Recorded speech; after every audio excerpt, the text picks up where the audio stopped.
Hey everyone, आज मैं एक इंटरेस्टिंग सा स्मॉल टॉपिक लाई हूँ which is about the auditors appointment. लेकिन कब?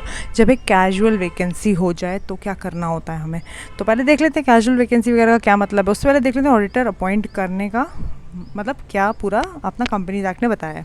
तो एवरी कंपनी, हर कंपनी, तुम चाहे ओपीसी हो, तुम स्मॉल कंपनी हो, तुम लिस्टेड कंपनी हो, तुम चाहे छोटी ज़ीरो से स्टार्ट होने वाली कैसी भी, अगर तुम कंपनी का स्टेटस तुमने ले लिया है तो भाई तुमको तो ऑडिटर चाहिए ही चाहिए, ठीक है। और अब तुमको अपनी फर्स्ट एजीएम जो होल्ड करने होंगे तब से लेकर 6th एजीएम तक वो ऑडिटर रहेगा, वो चाहे इंडिविजुअल हो या पूरी फर्म हो ऑडिटर की, ठीक है। तो ये प्रोविजंस होते हैं।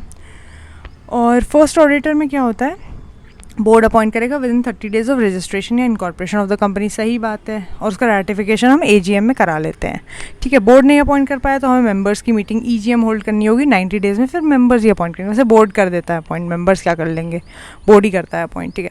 हो जाता है हर केस में। लेकिन अब गवर्नमेंट कंपनी की बात करें तो CAG, controller and auditor general जो होता है वो 60 डेज़ में अपॉइंट करता है। अगर CAG भी नहीं कर पाए तो फिर जो भी गवर्नमेंट कंपनी का बोर्ड है वो 30 डेज़ में अपॉइंट करता है, ठीक है। अगर बोर्ड नहीं अपॉइंट कर पाया तो 90 डेज़ में वही मेंबर्स अपने EGM में अपॉइंट कर देंगे, ठीक है।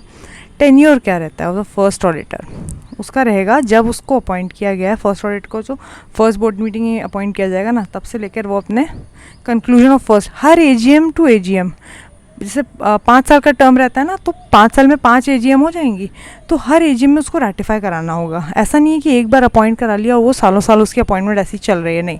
आपको हर साल उसको रिन्यू, जैसे लेकर कॉन्ट्रैक्ट रिन्यू कराया जाता है, उसी तरह से हर AGM में आपको अपने मेंबर्स से पूछना होगा कि भाई ये ऑडिटर हमारा 2 साल से चल रहा है, क्या इसको इस साल के लिए भी आपको रखना है। तो मेंबर्स उसमें वोट कर देंगे ऑर्डिनरी रेजोल्यूशन में, यस, तो फिर हो जाएगा आपका कंटिन्यू, रीअपॉइंटमेंट हो जाएगा उसी ऑडिटर का। लेकिन इंडिविजुअल है तो 5 साल से ज़्यादा नहीं कर सकता, उसके बाद उसको 5 साल का गैप लेना ही होगा कूलिंग पीरियड का। और अगर फर्म है तो 10 साल से ज़्यादा एक बार में नहीं कर सकता, फिर कूलिंग पीरियड लगेगा उसको भी।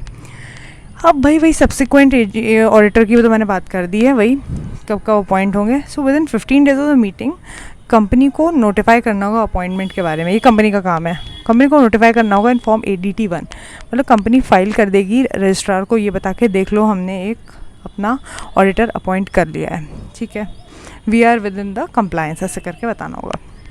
भाई रीअपॉइंटमेंट जब हो रहा है तो वही हर AGM में उसको, अभी मैंने बताया, रेटिफाई करना होगा, तो वही वो बोलेगा कि हाँ वी आर नॉट डिस्क्वालीफाइड, ऐसे करके वो अपना कंसेंट भी दे देगा, ठीक है। अब बात करते हैं मोस्ट इंपॉर्टेंट चीज़ की, कैजुअल वैकेंसी, जिसका ये टॉपिक है। तो कैजुअल वैकेंसी का पहले तो मतलब समझ लो।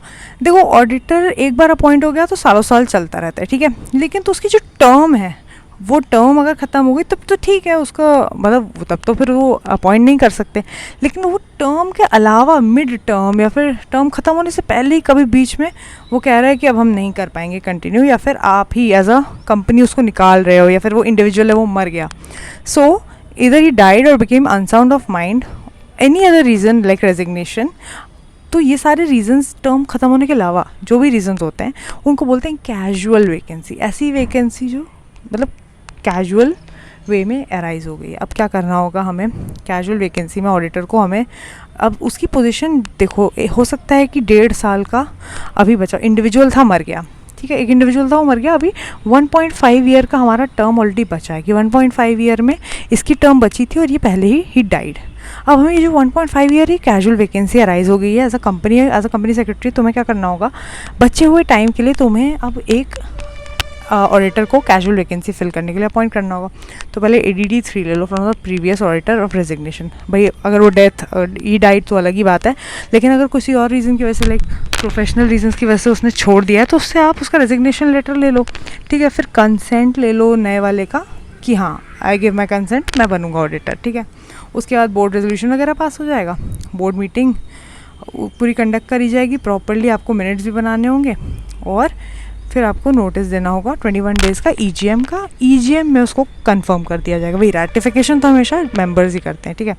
और फाइनली जो पहले होता था ADT1 फाइल करके और उसी को बता देंगे कि देखो कैजुअल वैकेंसी हुई थी, ये रहा पुराने वाले का रेजिग्नेशन, ये रहा नया वाला, इसने बोल दिया हाँ मैं कर लूँगा बचा हुआ टाइम में काम। और बस आपको अटैच क्या क्या करना होगा, भाई बोर्ड रेजोल्यूशन की ड्यूली सब पास हुआ है, कंसेंट लेटर, अपॉइंटमेंट, मैं कहती हूँ रेजिग्नेशन लेटर भी डाल दो बस। सी ऐसा होता है विद इन 3 मंथ्स, लेकिन आपको फिल करना ही है। ये नहीं कि आप सो गए, आपने सोचा कि अरे छोड़ो 5 महीने बचे थे, ये पहले ही मर गया, अब मैं क्या ही 5 महीने के लिए दूसरा लाऊं। तो नहीं, ऐसा नहीं है, 3 महीने के अंदर लाना होगा, वरना कंपनी के ऊपर और कंपनी सेक्रेटरी, डायरेक्टर, सबके ऊपर लगेगी गंदी पेनल्टी। ठीक है, तो ये इतना ही था एंड इन्फॉर्मेटिव था। तो अगर वीडियो पसंद आया तो लाइक शेयर सब्सक्राइब कर देना। Thank you so much.